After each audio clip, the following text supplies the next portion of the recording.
laptop up or is this being recorded? It can't see it. I know. No. We need this on. We don't need this on. Huh? We don't need this on. Oh, it's just extra muff. Does it make a difference? No. Can I put it on? Or? Yeah. It does go in. It fits. It fits. Hello, Kieran. I don't know how I feel about these mics. I do like them. It was my idea before you say yes or no. You're going to be like, you were the one that had the idea, Adam. I know I had the idea. I wasn't going to say any of that. I was just expecting it to get out to me. The only reason you want one of these mics is because you're too used to doing those Shelburne interviews. I know. I haven't done it in a while. I know, yeah. But from last year, you were like, oh, I miss it, and I want to do interviews again, Kieran. That's what he said. Exactly like that, yeah. But Adam, how are we keeping this week? Good, Kieran. I'm after drinking some of my Aqua Libre. I shouted to the camera, sponsor us, please. I don't know about that. I don't know if I want to be sponsored. Yeah, neither do I, to be honest. No, it's quite nice. But yeah, Kieran, I'm doing well. Happy with the microphones. When I was coming up here, I spilled Luke's out on my hoodie. I don't know if you can see it. I've been told it's a nice hoodie. You'll be able to see it from that angle. What, the Bayern Munich crest? Yes, that's what I was on about. Doing well, Kieran, doing well. Haven't drank in a while.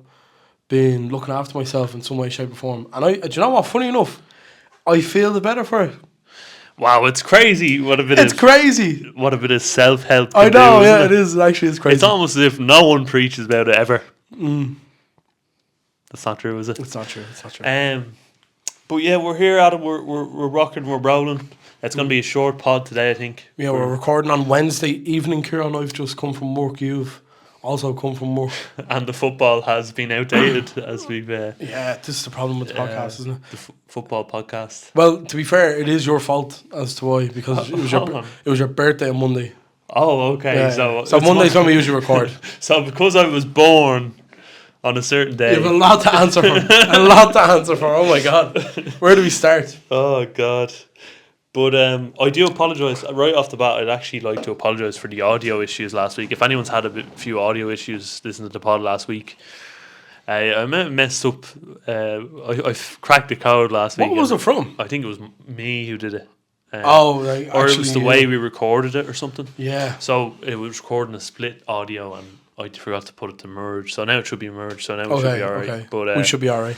Coming in one ear and in the other. Yeah, essentially, yeah. So apologies again for anyone who had trouble. But we're back. We're rocking. We're rolling. Yeah. Adam, will we get right into it? Yeah, let's just dive in, Kieran, because we're both doing well. I think we've established that.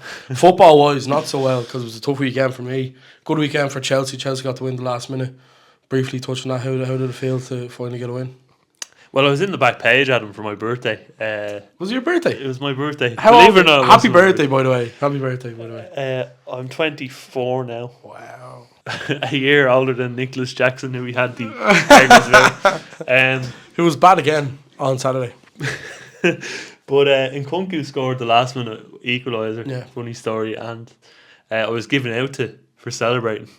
Oh, by the quizmaster. By the quizmaster in the back page. Ended up winning the quiz, so shame on him. Did you really? Yeah. Oh, I didn't know that. Yeah, despite him. Oh, yeah, so, yeah. But 6 free drink tokens. Thanks, quizmaster. That's what you get for interrupting the celebration. But it was a good goal, I thought, from Nkunku. Sancho did well in the build-up too. A hated man. A hated man yeah. from a lot of parts, but to be fair, I just think he needs to be released. Not from the club, just as in terms of playing. Say, that can be taken a lot of ways. I know. Jesus Christ. We are done here with Good Touch for a Big Man podcast. But yes, Kieran, other than that, like we're not going to touch on the Premier League too much because, as Kieran said, it's kind of come and gone. Champions League is back this week. But one big thing, Kieran, that happened the weekend was, of course, the FAI Cup, and I think it's key to us to touch on it just based on the events that have happened this week around the league. But firstly, results. Bowes went through. Shells didn't. Ross Tierney got the goal out in the UCD. Athlone losing 4-1 to Drogheda. And Derry, of course, beating Shells. And the last game was Wexford winning too. Yeah, I couldn't read the writing there. Wexford. I thought fucking. Yeah, I'm sorry. I didn't mean to say that. I looked at it and then I was looking at you, waiting for you to say it. Wexford went through as well. I should really notice. But I suppose, Kieran, the big talking point. Well, I suppose you want to touch on Bowes winning there, considering you're a diehard. I can't believe the amount of backhanded remarks that have gone my way today. I think your man Ross Tierney's a great acquisition. Coming back to Bowes, I know it didn't work out for him. Was it Aberdeen? He was Motherwell. But I actually think he's a very good player for the level of the League of Ireland. You know, I think he was very good against UCD from what I've seen. And yeah, I think Bowes look good for a cup final again. Maybe whether they win it is another story. From the previous 2 games we played against recently with Shells in Dundalk and Dundalk, very tight affairs. I think Bowes probably could argue had the upper hand in the 2 games as well. So I think Bowes have just massively underperformed this year. Yeah, I know it's not going well for them in the league, but if they even get some cup final win, it might make up for the shit that's gone on. Yeah. And obviously a lot of people aren't happy with how the club's being run at the moment as well. There's a lot of division, isn't there, amongst the club? It's a really weird one at the minute. It's weird. Like, a lot of people hate what's going on and all the kind of marketing stuff that's going on. A lot of the fans hate that, and then the fans that have come in obviously love it. Yeah, that's why they're there.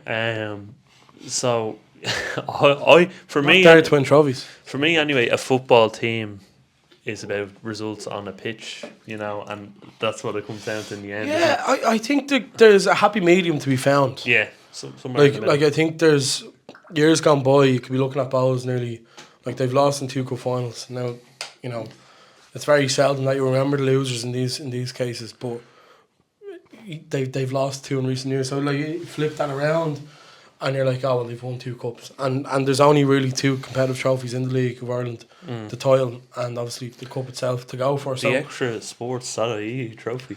Yes. The extra.ie, actually it's not extra sports. FAI Cup, but it was actually 2 years today. I did the Bowes Shells game in Tolka, 3-0 Shells. Yeah, that was from your. I'm getting so old, man. I'm getting so old. Yes, you are, Adam. But as Dumpy says, we're all in decline because I'm all also getting in old. decline. Shells was nothing. Derry. Honestly, I was in work, so I didn't actually see the game. I haven't looked back at it. Believe it wasn't the most pleasant watch, which is frustrating from a Shells point of view because they're still 4 points clear at the minute, and we played Derry on the last game of the season. So should it go down to that game, you would be hoping for a bit of a better performance. But look, there's a lot of football left to be played. But I think the big talking point in all of Irish football this week has been the Dundalk situation. They were nearly without a club this week, which is fucking crazy given how much the league has come on. Attendances are up, etc. And we've spoke about it umpteen times now. I don't need to go through it again. But have you seen it? Did you read up on any of it? Did you see any of it? I read up on it, and it seems well. I've been following the story, and it seems to me like last minute they went over a team and went over to America. Was it or am I reading that correctly? A consortium. A consortium has bought them. Yeah. But I believe they've gotten a government fund as well pushed forward. Right. That they were getting, I think, at the end of the season, to renovate the stadium. So I know they're saved from what I've read, but it's to get to that point of almost like disillusion is crazy to begin with. Essentially, it's been agreed, I think, to pay off the players' wages today or this year, and then whatever happens next year happens. They're going to figure it all out next year. That's what I read. It's a bad way, isn't it, to run an operation? But I'm sure the people of the town of Dundalk are very happy. Yeah, I love a point at Harp. Shout out to Dundalk. Harp was brewed in Dundalk. Oh, well, sorry, a bit of context there. I didn't know that. Owned by the Agio, sorry. But yeah, no, like it's just a bad situation. And I was chatting to the lads from Dundalk, the lads from the Barstoolers, right. Connell and Ronan, and they were kind of like, we're in such a bad way here. Like on Sunday evening, it looked like they were gone. And from Michelle's point of view, had Dundalk gone missing or just disappeared, Shells would have then found themselves in second position, a few points behind Derry, with however many games left to play. So it would have been a very precarious position to be in from Michelle's point of view. And I know that's very selfish of me because we're top, but I think league wide, I just think it was a very bad situation for Dundalk to be in. And I think it's bad luck for the league as well. I think for the top division in the country to have a team nearly, going under is really bad luck. Well, it wasn't too long ago. Like I would say 5 or 6 years ago, they were top of the tree. You know what I mean? And I think it's crazy how so quick things can change with a football club, and it literally happens throughout the world. They were playing Arsenal during COVID in the Europa League. Yeah. Like they were a really highly touted side, and they were one game away from getting to the Champions League group stage. Yeah. That would have been. It's crazy, man. How it's kind of gone downhill for them. But I want to ask you actually quickly, because I was looking at the table and I seen Rovers won their last 2 games. Are you a bit nervous about that? Very briefly. 8 points. You see, I look at the whole year since the season started. I don't think a lot of Shells fans, myself included, thought we'd be here at this junction. Sorry. So to be here, is kind of, it's surreal stuff. You're in the deep end now. Yeah. You know what I mean? You're swimming with the sharks. So Rovers are picking up form typically as they usually do. I'm assuming when European football comes in, not that they'll decline. You can't expect a team like that to decline, but they'll struggle ever so slightly. So they'll have more games, etc. Rovers play Derry on Friday in Derry. We play Galway away. A win for us in Galway, and if either side was to drop points there, you'd really be looking at Shells going, geez, they have a really good opportunity. Rovers, I think, have a game in hand on us. And I think if they were to win that game in hand, they'd be 4 off us. I could be wrong, 4 or 5. So they'd still need a lot of results to go their way. And I'm not saying this in the point of view that Shells are going to win it. Rovers could easily turn this around. They've done it many a time. Do I think it's maybe a bridge too far? Yes. I think it will probably be ourselves or Derry to win it. But if Rovers were to win it, I wouldn't be surprised. Yeah. Would be my kind of takeaway from that. So there we go. Adam, and not too much to talk about this week, as we've already touched on. Yeah. But from one club's almost downfall to another club's definite downfall, Everton. Yeah. Another 3-2 loss. And on telly as well. I think this is a classic trait of a team that is literally folding in front of our eyes. A football club that's folding. What is going on? I think it's a reflection of what's happening with the general feeling around the fans and the ownership. The fact that they're going 2-0 ahead in games and losing 3-2, and not just once, twice in a row. Twice in a row, yeah. That just... I think it's somewhat unheard of. It's surreal. Yeah. It's almost as if you're watching a film and some loser club is do you ever see those classic tropes in films? And some loser team is losing so easily. Yeah. And then you have that classic Hollywood, they come back from it's that sort to of be thing. a winner you have to be a loser kind yeah. But it's as if Everton are the definition of that. They're embodying that. But are they gonna become the winner? I don't think they will. I don't think this is Hollywood. No, it's not. It's not. It's Merseyside. I can't see it turning around now. I think it's a really, really, really, really bad position for them at the minute. The players lack confidence. The players lack, I think, ability. I think at the top end, Calvert-Lewin goes through a 2-0, and it feels like he has an age before he strikes the ball. And then I think it's Diego Carlos or something intercepts him, gets away with the ball. And this is actually, I watched that match there. I was baffled by this. I was like, what is going on here? Put it in 3-0. Yeah. Go from there, but so poor. And Villa come back and do the job. The name of the episode this week would have been the Jhon Duran. I think we are going to still call it the Jhon Duran because of the performance for Villa when he came on. And in a week, and we're going to talk about the Barclays men kind of trend coming up and get it out. But in a week preceding it, during the internationals of, a bygone era of Barclays men and shooting from outside the box, etc., Jhon Duran comes up and does that, and he's done it a few times for Villa. Yeah, I can't believe we've seen a goal like this. And I remember... Oh my God, it's crazy. I remember shiting on at the start of the season about how football is gone and we're not seeing goals like this anymore, and how I've fallen out of love with football. And lo and behold, the return of a goal of this stature, a 25-yard strike. Great goal. Great player, but brilliant, really brilliant. good player. And I think it was a joy to watch something like that happen again. I'm so sick of tap-ins and all that, but it's just he looks like a proper player, proper number 9. and Chelsea could have gone in for him in the summer, and they didn't. And there was a lot of people angry at the reports coming out, but he looks proper order. He was linked with West Ham.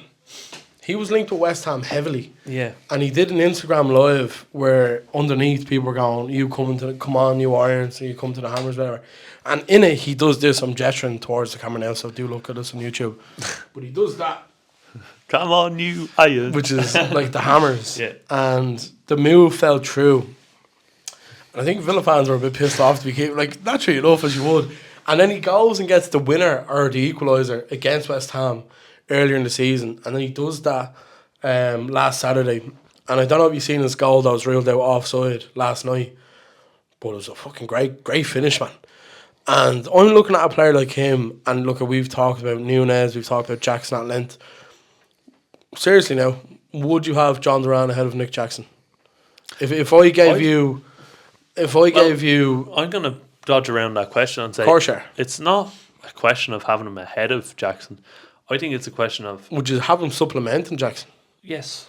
As in playing with him or playing ahead of him?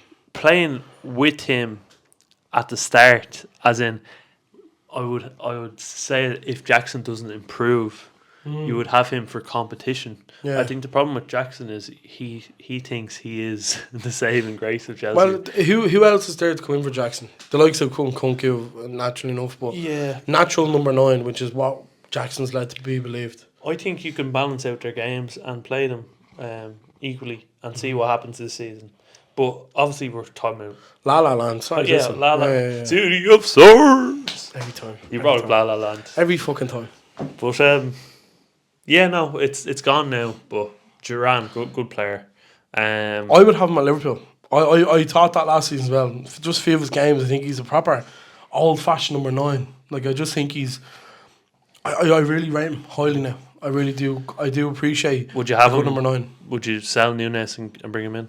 I don't know if I like that again, like what you were saying about Jackson. I don't know if I'd sell Nunez. Yeah. I'm not necessarily dodging. Would I have Duran starting up front ahead of Nunez, centre forward number 9? Possibly.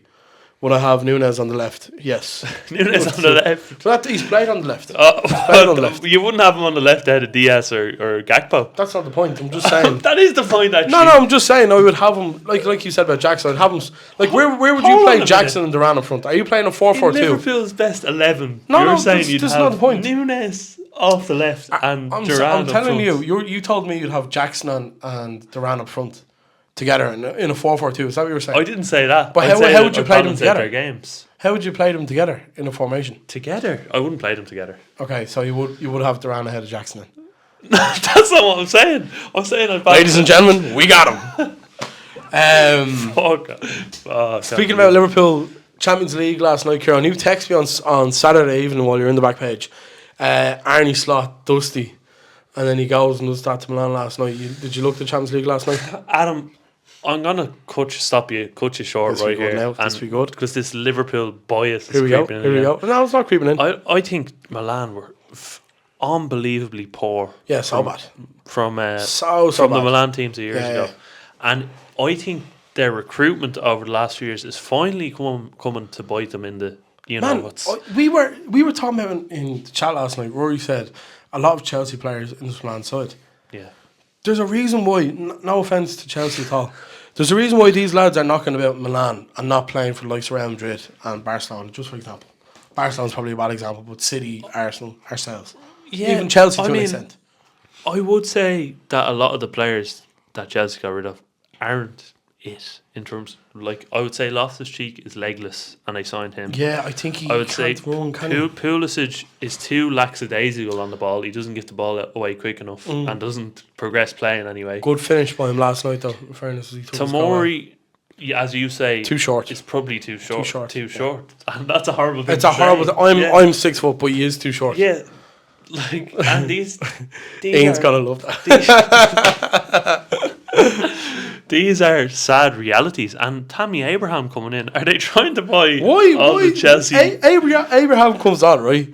And within, I'd say, 30 seconds being on or Endo coming on the pitch for Liverpool, he just started squaring up to him. What did Endo do to him? What was going on there? Endo's just like looking at him, and Abraham's like, fuck you, man, fuck you. And Endo's just like, it was fucking hilarious. But, so there's none of that even Morata. You forget Morata played for Chelsea. The recruitment has been so poor for Milan, and they get rid of Pioli, who I would say Pioli's on fire. I would say did a great job with them with the tools he had at that club. Like he won them the Scritto. A semi-final Champions League as well. Semi-final of the Champions League last year, was it? Last year? The year before, wasn't it? They played Inter in the semis. And then they go ahead and sack him and bring in this Francesca guy. I think it's a disrespect because the recruitment has been diabolical, I would say, from a Milan point of view. They have a few good stars there, Leo and Hernandez. I'm not into Leo. Or Hernandez. Sorry, that left side is very weak, I thought. Well, I would say they're probably their best players. Which and says on a their lot. day. But I think they also have attitude problems. I don't know why I said it like McGregor there. Attitude problems. I'd say they have attitude problems. The two of them. So they're fighting a real big uphill battle here, I would say. I just get the impression from Milan that a lot of them don't really care enough, you know, and I think that's probably football in general, and we're going to talk about loyalty in football in a while. But yeah, I don't know if you were watching Premier Sports for the Liverpool game, but Kenny Cunningham predicted Milan to win 3-2. I think at half time it was 2-1 to Liverpool, wasn't it? 3-1 second half, yeah. And he just went on a rant about Leo, about Hernandez. I really don't rate Milan at all. I think you look through their 11, 1 to 11. Hernandez maybe be the only player you'd take. Yeah. But I like that again. I think last night he was very poor. I thought Salah, who probably didn't play his best game, was all over him at times. And we put up a TikTok about Arne Slot's press. But the press last night was very good. I think Liverpool just picked them off. They were so poor in the midfield, weren't they? Yeah, really poor. Reinders, Loftus-Cheek. Yeah, Fofana, Reinders really is weak. Terrible recruitment. I don't know who's in charge of this recruitment, but we have to go back to San Siro. I thought Liverpool, to touch on Liverpool quickly, I think they bounced back very well. Yeah. From the 1-0 loss to Forest, and Forest, by the way, they're known for that kind of parking the bus, and they've done it to Chelsea as well. Espirito Santo, man. I looked at a bit of the game at work. I don't want to talk about this for too long, but from pure stature, like, Liverpool probably look like they're gonna score here. Set up so well, block of 8, 4-4-2 up front. Bring on the two wingers and just catch Liverpool napping. Hudson-Odoi took the goal so well. Honestly, I'd love to sit here and complain about it because people have lost their head about Slot and they're like, this isn't good enough. And I don't think losing to Forest at home is good enough. Full stop. I don't think it is good enough. But Forest were well worth the money, and I don't think Liverpool did enough to win it. I think Forest were well worth it. So credit to Santos. Really good performance from Forest. A few of the other Champions League games going on tonight, Adam. I think Celtic are playing. Real Madrid last night won 3-1, Kieran, as well. Yeah. Bayern won 9-2, which I think is an indictment of the new format. It is. Now, I don't know how this format's going to work in the long run. We've only had a night or two of it. But 9-2 is going to be very good for the goal difference, isn't it? In that table format. I think some of these games are going to be whitewashes. I think some games like last night, like Sporting Lisbon, Lille was quite close. Young Boys and Aston Villa played them off the park. Yeah. Juventus won 3-1, we won 3-1. Real Madrid won 3-1. I think there's going to be, you're going to see, the table will tell all it needs to tell at the end of it. And I think we'll see a real stark difference between the top clubs and the clubs at the bottom, unfortunately, Kieran. Going back to tonight, Bologna are currently drawn 0-0 with Shakhtar Donetsk. Sparta Prague are winning 2-0 against Salzburg. Celtic play Slovan Bratislava. Club Brugge, our friends, play Dortmund.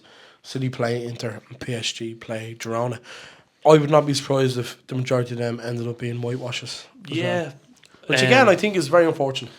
It is. But I do I kind of hold hope for the new format because I think it involves more big games, if that makes sense, which I kind of like.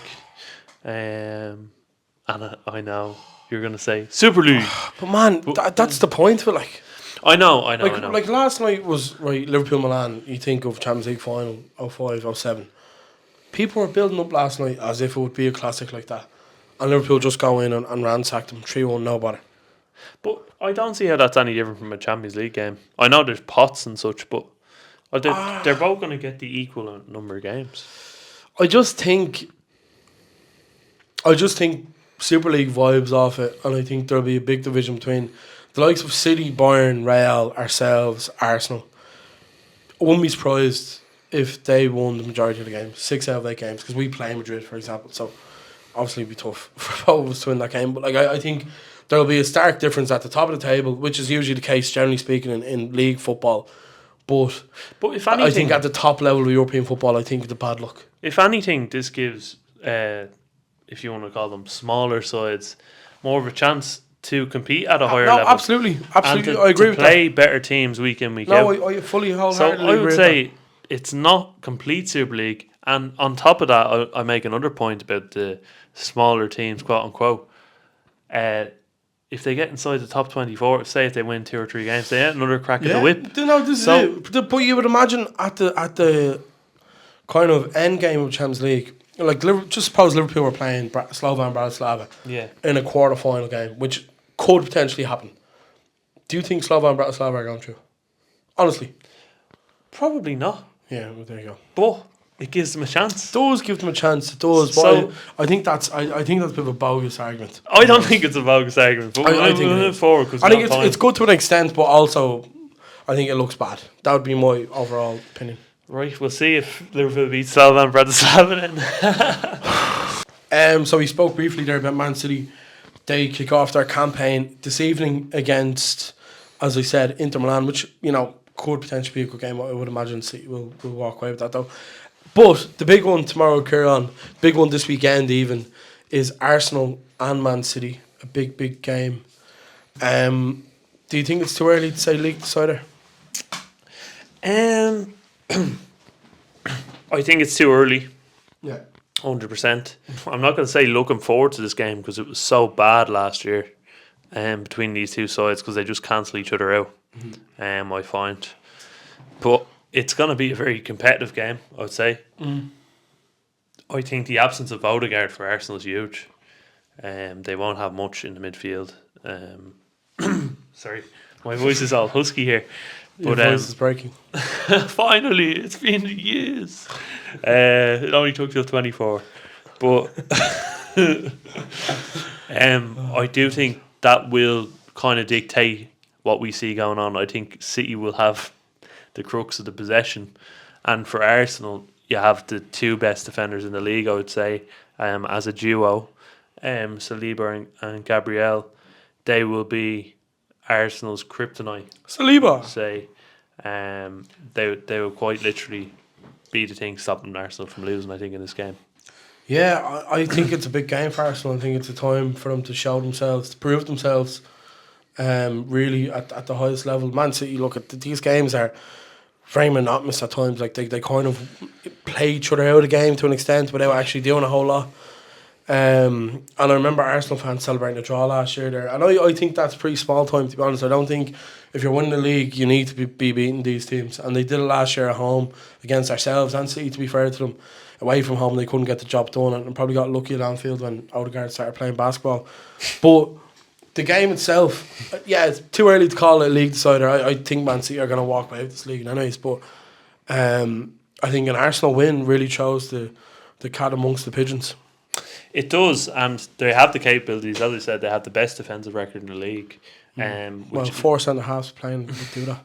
Which is a huge thing, I think, in a modern era of football where defending goes out the window, and we have teams just playing kind of basketball-less football, pressing, counter-pressing, all that jazz.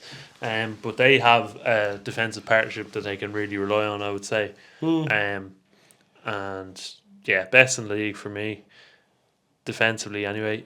3 clean sheets so far. I think that's the most by a long stretch. So I would say they're going to be very hard to break down. I'm going to predict a 0-0. Yeah. I don't know what you're thinking. I think Man City are going to win 3-1. 3-1. Arsenal playing a Thursday night against Atalanta and Bergamo, and then travelling City on a Sunday. I think City will have too much fun. They really were shafted when you think of it. They weren't. It's European football. Get on with it, I think. Oh. Yeah, I'm being serious. Get on with it. Yeah. Right, Kloppo. No, I'm being serious. You can't claim to be as massive as what you are, spend the money that you have, and then give out about fixture congestion. I know Klopp did it quite a bit, but did not spend as much as Arteta spent at Arsenal, and he spent nearly twice as long at Liverpool than Arteta is at Arsenal. I think he did spend as much as he didn't. Arteta at Arsenal. No, he didn't. But we could fact check that. I mean, fact check if you like. Yeah. Anyone watching, fact check, but he didn't. But yeah, I think City 3-1 would be my prediction. 3-1. So you're not going with them defenders, your team? No, I just think City will have too much. I think City will have too much, and the likes of De Bruyne, Savio, who I Haaland's really in great form, isn't he? Haaland's just firing. I looked up a stat there. He has 9 goals in the league, and the closest to him is 3. Yeah, like it says it all. We're 4 games in. It says it all. We move on, Kieran, together. Yes. In our brief episode, sorry, I'm being a bit antisocial here. We have got 1,000,001 questions, so we are going to fire through these. Adam Fahey starts off and says, Adam, would you rather see United or Bows go bust? I think in the climate that we're in now, a multi-million conglomerate like Manchester United going under would be quite funny. I have friends who support both, and I think my friends who support Bows would be much more upset if they went bust than those of who support United. So I'll go with United going bust, because I don't like seeing my friends upset, Kieran. I'm a nice guy at heart. I don't believe you. Adam Fahey also says, Kieran, would you rather see Fulham or Brentford go bust? Your biggest London rivals. I think that's a sly dig. But to answer your question, Fulham. Why? What's wrong with Fulham? Because they're the Fulham Road derby is a real thing. My dad was born on the Fulham Road. Fun fact. Deco. Yeah. Not to be mistaken with the Portuguese legend. Yeah, so he's an Irish legend. So. There's a bit of history. It goes back further than you think. Deco was born on the Fulham Road. He won't admit that now. But I'm gonna ask him that now. He was close. You can ask him. Adam says, "What is your Chinese order?" Chinese order. But I would usually go spice bag rice and curry sauce. Very plain, I know. I think there's different levels of hungriness for this one, and I know that sounds crazy, but I think if you're feeling the light Chinese, it's a chicken curry chip for me, and maybe with a spring roll. And if I'm feeling heavy, it's a chicken curry chip, a spring roll, and 6 chicken balls. Yeah, let's go. And maybe an extra portion of curry sauce. Let's go, baby. The Big Sam special. Big Sam special. Adam says, have you ever gone for a sit down wee? Maybe if I'm feeling luxurious. I was about to say if I'm in a nice hotel or like. Maybe if you do something good and you're trying to you're tired. Yeah, or you're trying to give yourself a reward, pat yourself on the back. Adam says, have you ever thought of doing an event for the podcast, like a live one or a pub quiz? I think a pub quiz would be quite funny. Yeah, and we're in charge of the questions. Yeah, and they're just not. Yeah. In what year was? In what date was Bertie Ahern elected Taoiseach of Ireland? Stuff like that. In what year was John Joe Shelby born? We actually should do something like that. Let's bring up the back page. Yeah. Adam Fahey says merch ? It's in the works. I don't know. Is it in the works? No, it's not. That's what they say in the industry. Yeah, coming soon. I think is the word he used there. He says, if he's on the football club, what would you call it, and who would be the gaffer? I think we did something like this recently. I think I said like Sparta Summerhill or something, because that's I'm not giving my address, but that's around where I live. Managed by we give it Damien Duff, but he already manages my local. So, what's your team name called, Kieran? I hate being put in the spot like this. I don't like Inter Cabot Road. Can't. Adam Fahey says, any YouTube video comes. Adam, this is on YouTube right now. So go over and look at us. Look at our pretty faces. Yes. And more to come as well. I need to wrap my head around all this. We are going on. We'll get back to Ben Casey says, thoughts on match of the day showing Champions League highlights. I'm a big fan. I love match day. I hope Mark Chapman's presenting. Yes, Mark Chapman is the greatest presenter. I seen actually, I tagged him in the podcast, and his podcast got tagged to link to ours. So there's really more listeners for us. Crazy. Yeah. Thanks, Mark Chapman. Ronan Daly says, how much did Duffer donate to keep Dundalk alive for Shell's title charge? Because had Dundalk gone bust, Shells would have lost points in title race. I think I mentioned that earlier. Mad. I don't know. I'd say I wouldn't be surprised if he did donate a few quid, to be fair to him. For the balance of fairness, I'm going to say 0. Yeah, I'd say Duffer had better things to be doing than donating. Yeah, than donating to Dundalk. Nathan Smith says, is Dundalk's rescue only temporary? Kieran, you were saying it might be. Yeah, I mean, I think I heard today the consortium are paying off their wages and for the remainder of the season, and then they're going to decide after the season what happens, which is, it sounds to me a bit suspect. Yeah, I don't know. Yeah, it's hard to know, isn't it? I don't know. We'll see. Adam Courtney says, with improving attendances in the League of Ireland, do you think the standard has gone up recently or not? I would say marginally. Marginally, well, like the fact that Rovers are playing Conference League football maybe suggests that it has, but Rovers also haven't been in a title race and haven't been up there. Derry losing to Bruno's Magpies from Gibraltar, that suggests that it's not gone up. Shells getting to the next round, but also getting beaten by Zurich probably suggests that it doesn't. I wouldn't say there's been much of a difference. No, I think management wise, I think it's gone up. Well, I'll give you an example. I was watching through the FAI Cup highlights before this podcast, and trying to become a bit more professional. I'd like to add, by watching football, I mean.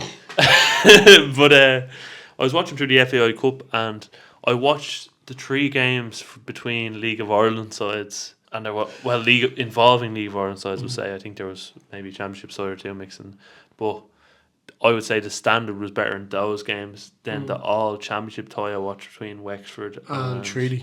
Yeah. I would say they were playing a lot of long ball stuff, whereas the other teams were kind of trying to pass at least. Yeah. Whereas I think that's a bit. That would suggest it's become a bit better, as you say, the management, etc. Yeah, I think the management's gone up tenfold. I think Bradley's put the standard up big time at Rovers, and I think Duff has come in and done the same with Shells. And I think Bowes, if they were to get the management right on the pitch, because they have a very decent squad, I think Bowes will be up there. Pat's with Kenny, like Kenny's on a massive contract in Inchcore. Yeah. John Daly, who's with Dundalk, who probably will get relegated. He's a very good manager. So I think the management's gone up, quality wise, maybe standard. I don't know. I'm not sure. I think marginally, yes. I would say it's gone up a small bit. Ian Fallon says, does Kieran believe in the government poisoning the skies? The skies? Yeah. As in a disguise? No, the skies? The skies. The skies. As in, like, chemtrails and stuff like that. Have you been researching this, Adam? No. I would say there is an element of that. I think sometimes you wake up in the morning, you walk outside, and you're in the same mood as you normally do. But sometimes you get to the office, or maybe you get to wherever you're going, your job, your gym, We need another thumbtack for that. Sorry, go on. Probably your job for most people, or if you're not employed, the unemployment centre. But sometimes you're walking towards there, and you get there, and you're in a different mood one day than you are the other day. So I think. Do you not think that's an intrinsic thing, though? I know you were trying to feed into Ian's question, but you hardly actually believe in this, do you? I believe in something. Something. There might be something. What is? I would say a 25% chance that this is happening. That the government are poisoning. 25 is too much of a percent. Because they want you to think in a certain way on a certain day, so that you're not annoyed. Do you ever think of that? Maybe.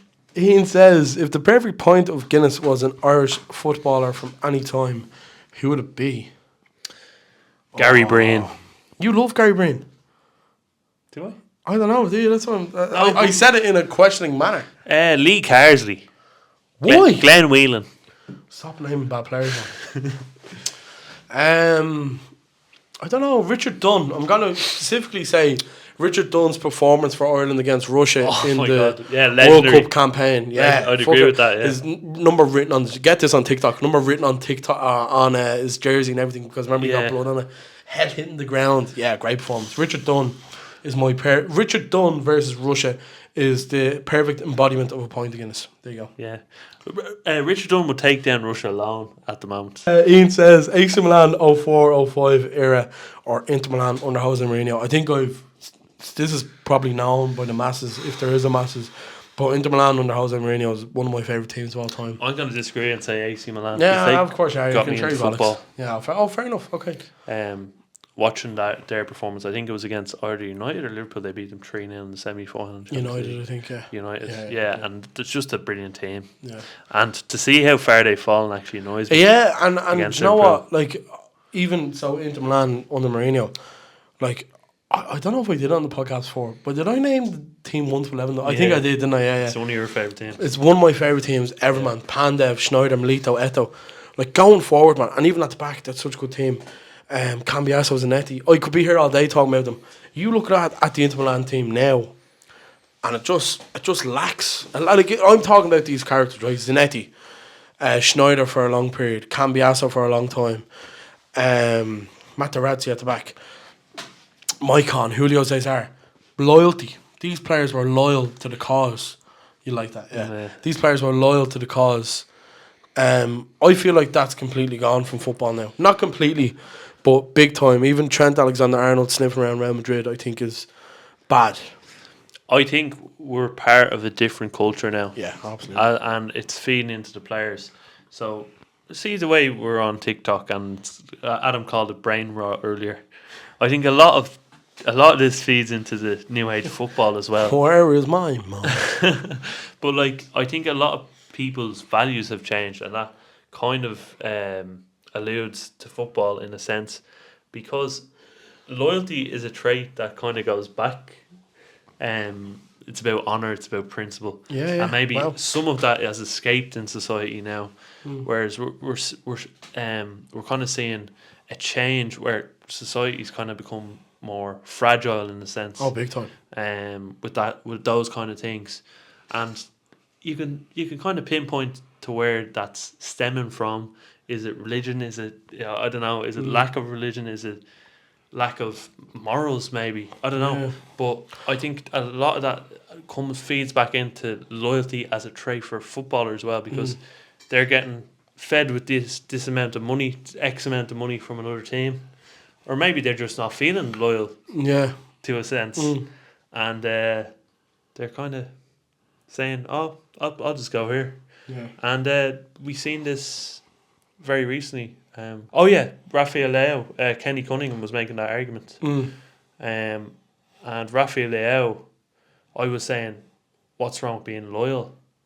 Because he was saying he's at AC Milan and he's not at one of the biggest clubs in the world. I think his point is linked to his ability in terms of quality of play style, and like he's not. I think he could be something very special. Yeah, and I think because he's remaining loyal to Milan, that he's not getting to that level. But I also don't think he's good enough to get past the Milan level, if that makes sense. So I think another one was Lukaku. I think that was the one we were talking about the other day. Terrible. Like, he gets shipped to Chelsea and then comes out after a couple of tough months, essentially like, look, I didn't even want to be here. And he's chasing the quick buck. He's going after the bag, and you can't deny a man of that to any way extent. But to then just turn your back on the club and be like, oh, I don't want to be here, is a really bad look, I think. The club that gave you a chance. Yeah. And I think a lot of it as well, I know that's kind of philosophical what I was saying earlier, a lot of it is to do with agents and their power and influence on footballers now, I think. But that would be my opinion on loyalty in football and what we were discussing earlier. We move on. Gary Vav says, one prime Barclays man to put in your team now.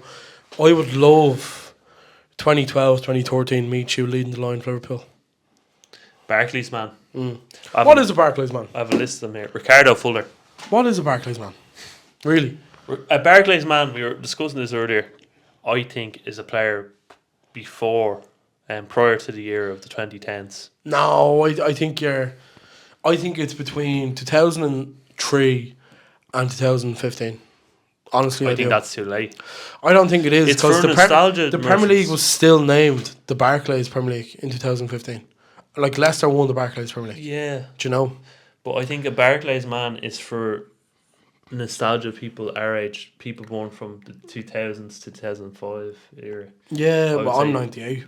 Yeah, but people that got you into football maybe. Yeah, like no, players. I would agree. I would agree to an extent. I do think it lasts that long though. I do think it goes as long as that. Maybe. Do you know? But I think as well as, to be honest with you, it's United fans who aren't happy with the club now and they're nostalgia merchants. That's why it's all over Twitter. That's literally it. Sorry, Gary Vav. That's why. But Michi would be mine. I'd love him up front with Salah and Diaz. If I had to pick one. Gary says favourite Barclays woman, Kieran. I'm going to go Gabby Logan. I think she broke down barriers for women's presenters in football and done a really good job. Yeah. Well, I think she's still doing work for the BBC now as well. Could be wrong. He um, said to me off camera, Eva Carniero.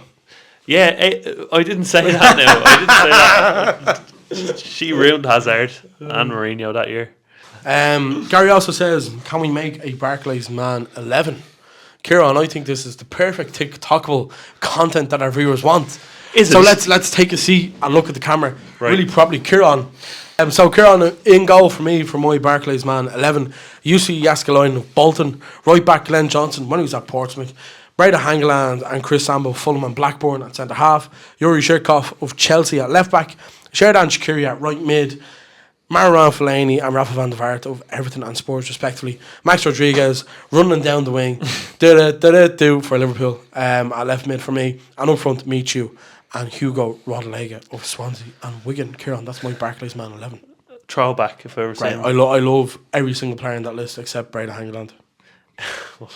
I'm gonna go. My Barclays man 11 is Chris Kirkland in goal of Wigan with the baseball cap, if, renowned for. Victor Moses, Chelsea edition, right wing back under Antonio Conte, because this stem still 20. Unbelievable. Yeah, are you going to talk about Luton now? Sorry, no, go on. No, you go ahead. You go He just signed for Luton, that was all I was going to say. Sorry, go on. I don't think that's Barclays man, by the way. I'm going to say Wigan, Victor Moses. Then. 2010. Alex, centre back for Chelsea, who scored the mad free kicks. If those of you remember, he was incredible. Michael Mancian, Wolves and Chelsea legend. Yeah. Left back, I've gone John Arnorisa with his long throw-ins and his thunder strikes, and Glenn Whelan midfield. Oh, what a feeling. Czech Toyota of Newcastle. Famous goal against Arsenal in the 4-4. Do you remember? Mm-hmm. Brilliant. Abu Diaby of Arsenal. Great player. Oh my God, what a kind of underrated hero. Oh, such a good player. And then I'm actually going to go with right wing Scott Sinclair of Swansea. For those of you that remember, flopped completely at Celtic and the rest of it. He was really bad. City.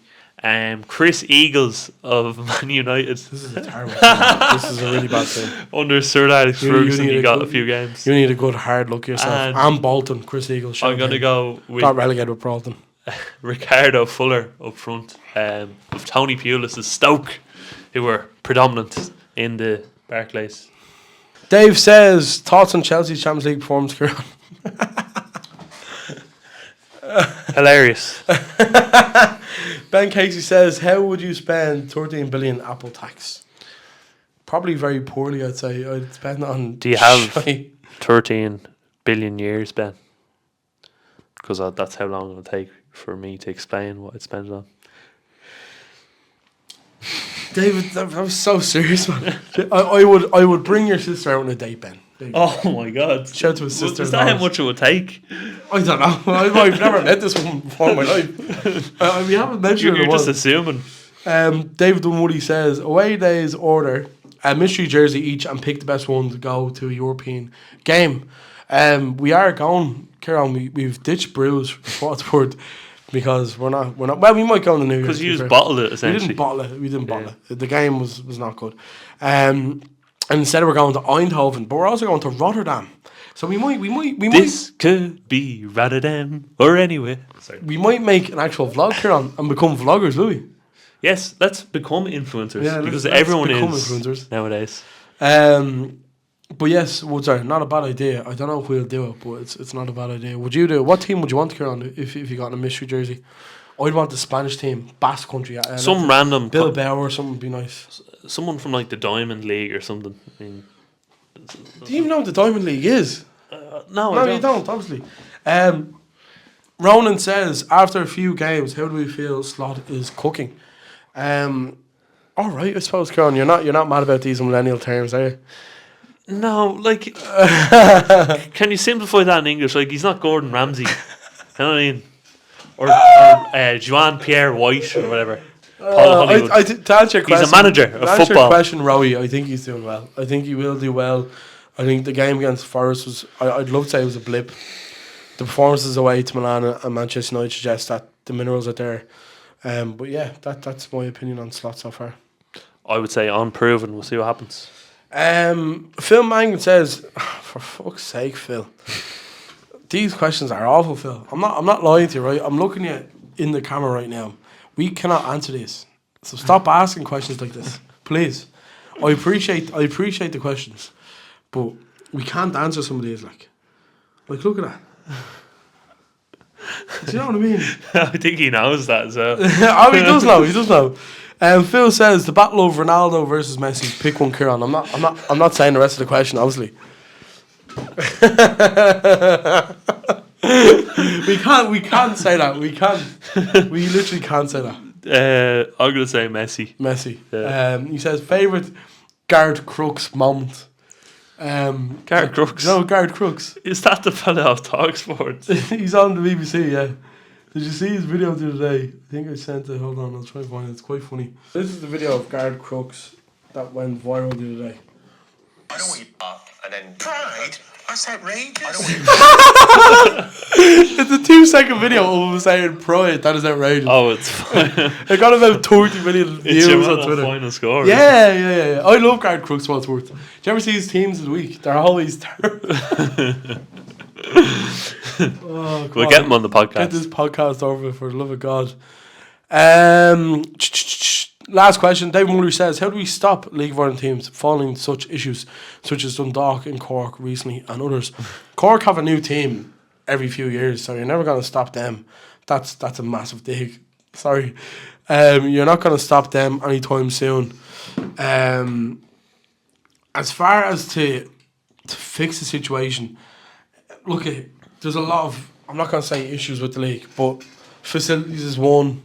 Like we spoke about the standard earlier, I do think the standard has gone up slightly.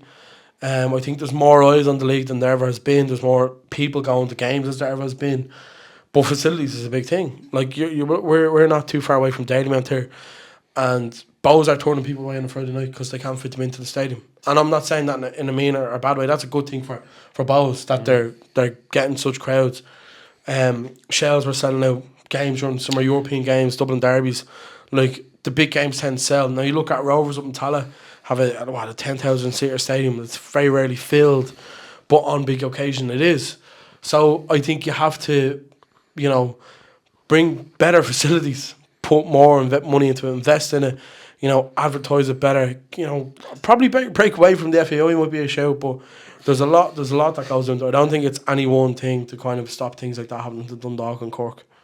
Yeah, and one thing that these people who tell people on Twitter, and there's a lot of it, and I find it funny, is people who go to a League of Ireland game instead of watching the English League on your couch. And those people, they get people to go to these games. I think they actually go to the games, and they end up seeing how bad the facilities are and the flaws in the system. And these people who are going to games, fair play to them, are pointing out the flaws to the FAI. And there's almost a gatekeeping element to it as well after that. Because I know from shells, like I'm not going to name names, but there's people that are kind of like, well, we're here a long time and stuff. And you're never going to build your league or build your teams unless, people flock to the scene. More people need to, And it's a golden melting pot is the League of Ireland. It can be marketed a lot better.